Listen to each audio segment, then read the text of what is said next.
resume and your LinkedIn profile is very much about an iterative type process, because as you go through the job search, your goals may change. You may learn something in the marketplace, which means you may want to do a pivot.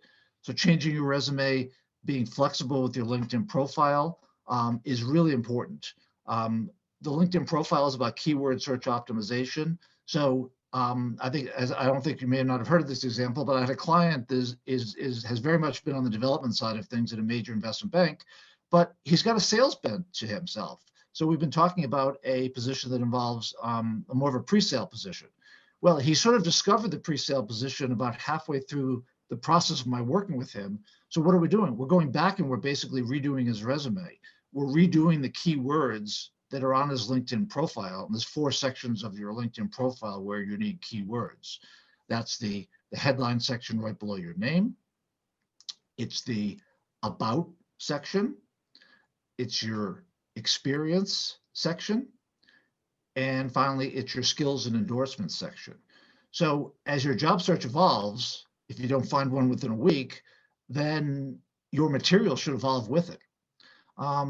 Networking. So I'm a big believer that job boards are not the best way for professionals to get a job unless you're 22 years old or less. I believe that networking is incredibly important. Networking to me is the ultimate in Agile, because you can have a conversation with people about where they think you belong in the marketplace. You can take that feedback and think about where you want to be in the marketplace. You can go back and talk to people about what companies may be best for you. You can think about that information and refine your search. You can go back out and talk to people about, well, what kind of compensation can I expect?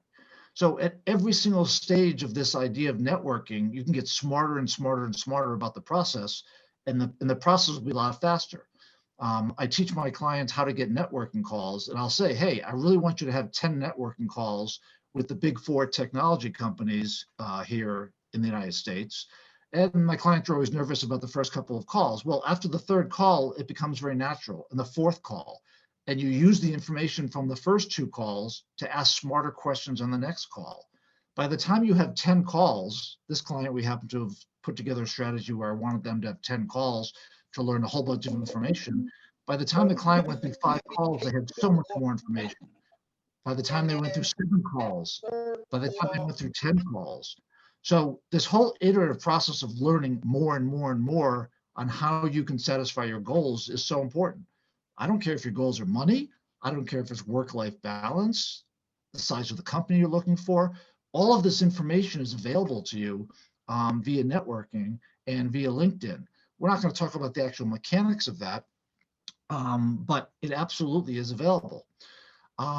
Interview preparation. I mean, talk about the most iterative process probably on earth. So the interview process is probably the silliest process on earth. Technical questions that you all will be asked, those are, I think, very, very reasonable. The other questions about tell me about yourself, your greatest strength of your weakness, strength or weakness, tell me about a time you had a conflict with your boss. These are all stupid questions because they can always be rehearsed. And many companies are moving much more towards the case study method.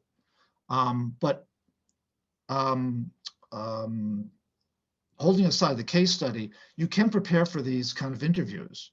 And it's very interesting that when I have a session with clients over 3 hours, 1 hour over, say, a week, 3 times, the first time they start answering interview questions, they're incredibly rough.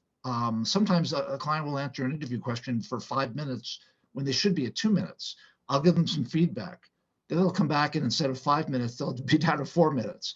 Well, at the end of those 3 1-hour sessions at the end of the week, I have them down to 2 minutes. They're giving a concrete example and they're explaining why they're the right person for the job. So you have to take the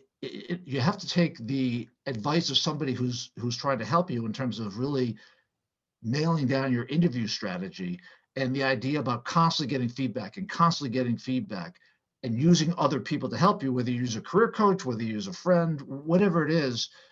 The idea about working in a team environment, working cross-functionally, that just comes into play so much in this whole job search process.